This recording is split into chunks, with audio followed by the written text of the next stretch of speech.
നുറുങ്ങുകളുമായി ഞങ്ങൾ വരുന്നു. ഞാൻ അജിത്ത് പൂവോട്. ഞാൻ ജയറാം. ഞാൻ ചെറിയ ചന്ദ്രൻ. ഇത് മോനായിട്ടല്ലേ അടിച്ചത്? എൻ്റെ അമ്മ 1 കോടി അടിച്ചില്ല. ഇതിപ്പോ അയാളോട് എങ്ങനെയാ പറയല്? ഞാൻ അയാൾക്ക് അങ്ങ് അറ്റാക്ക് വന്ന് നിൽക്കുന്ന ആളും ഓരോ പെണ്ണുങ്ങളല്ലേ വരുന്നത്.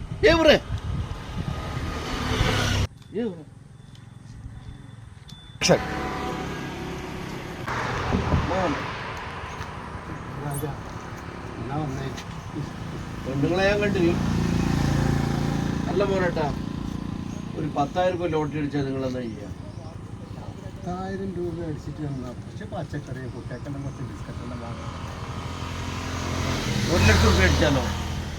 1 ലക്ഷം അടിച്ചാൽ നിനക്കറിയില്ല എൻ്റെ വീടിൻ്റെ അവസ്ഥ. കുറച്ച് സിമെൻ്റെല്ലാം മേടിച്ചിട്ട് എന്നാ പിന്നെ ഈ 1 കോടി അടിച്ചാലോ? എനക്ക 1 കോടിയാ എന്നാ നിനക്ക് പകുതി ഞാൻ ഊഹിയേറ്റം. എൻ്റെ അപ്പൊ എൻ്റെ 1 കോടി